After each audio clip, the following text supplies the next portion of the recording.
Warmest greetings to all the participants and distinguished members of this Multipolarity conference and my fellow Eurasianists who are joining today. My name is Alexander Wolfhezen. I'm originally from Holland. I'm an academic writer as well as a dissident publicist and a long-year member of the Eurasianist movement. Today, I would like to dedicate my contribution, as is appropriate, I would think, to the cause of the Iranian people, which are undergoing a trial by fire at this moment as we are speaking.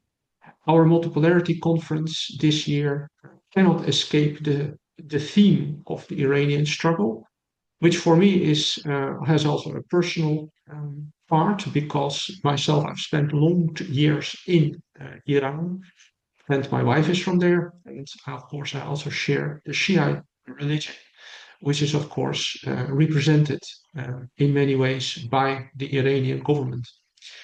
So this struggle, which has commenced on the 28th of February, is posing a large question to our multipolarity and Eurasianist movements.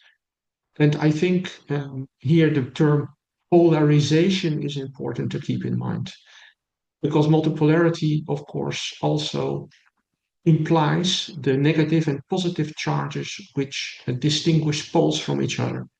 And I think at this moment, the negative charge and the positive charge that are opposing each other in the world conflict that we are seeing playing out around us, currently militarily on two large fronts, in the fields of Little Russia, also called Ukraine, and now in the Middle East, more specifically in Iran.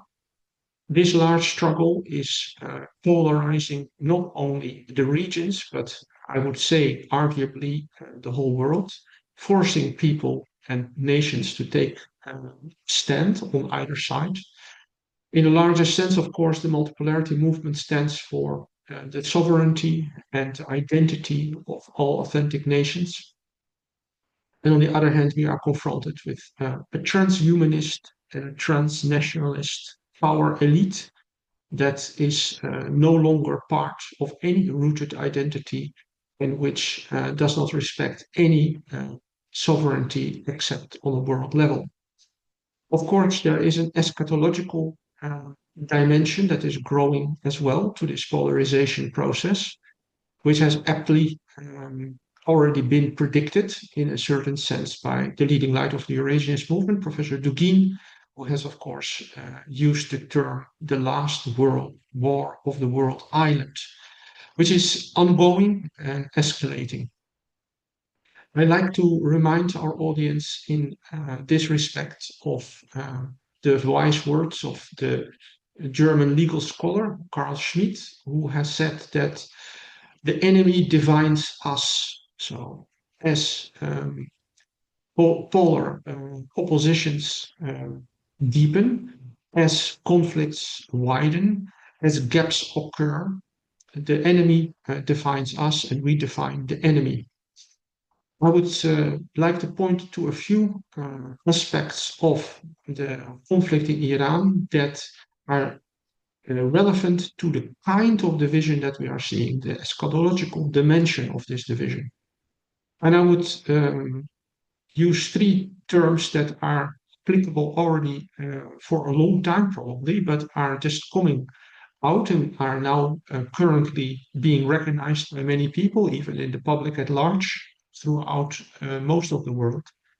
And this is Zionization, so the opposition of a secular and worldly ideology that falsifies and heretically interprets visions of religious traditions.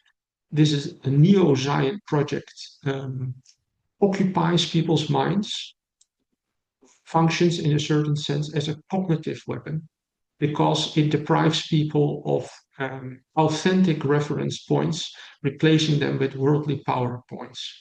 Zionization, of course, is something that also explains the very inappropriate and very historically bent adherence of the Western masses to the regime of the globalist in the West.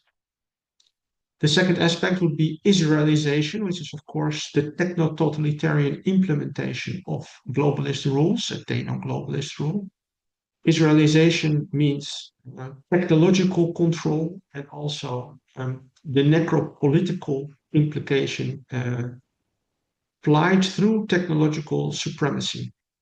And the last phrase that we might use here that is emphasized by the current fight between Iran and the Zionist West, the Zionized West, is Epsteinization. So it's something that we could call a program of desensitization. So taking away people's moral reference frames by sheer terror, exposing them to terrifying pictures, terrifying tales, and terrifying um, visions that are linked to the revelations of what the elite does, what the elite of the West really stands for. I think that that last part is, of course, also directly geopolitically activated now. It is not a coincidence that the aggression against Iran coincides with the release of many of the Epstein files. Everybody understands that very well, both in the West and outside. And in a certain sense, Epsteinization, of course, has already been predicted by many scholars in the past. I would like here to quote Agamben, the Italian sociologist and philosopher. He has pointed out to the tendency of modern totalitarian systems of reducing people's existence to bare life in the concentration camp sense. And of course, the horrors that in the past have typified European history coming back on a world scale, intensified and haunting us. So finally, I would like to dedicate again this small contribution to the cause of the nation of Iran and reminding the Iranian nation and the Iranian people that they are fighting for a very large cause that is being recognized by our multipolarity movement, by our Eurasianist movement, and that many people around the world, including those in the West, where I'm from Holland, recognize what kind of struggle is going on. We in the West are deprived of tradition, of culture, and of sovereignty.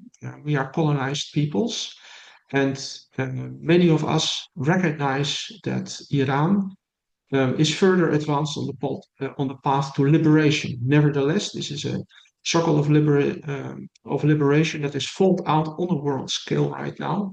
And I think that the multipolarity movement should emphasize in all respects and at all times the international aspect, because after all, we are facing a common enemy and we are facing a common struggle that is ahead, a long-term struggle in which also long-term policies should be considered for the international struggle. We can remind ourselves here of the slogan that is also known to many Eurasianists, the old 19th century slogan of the international struggle against dictatorship, totalitarian control, and repression. And that is in Polish, za wasza wolność i nasza, for your freedom and ours. Thank you.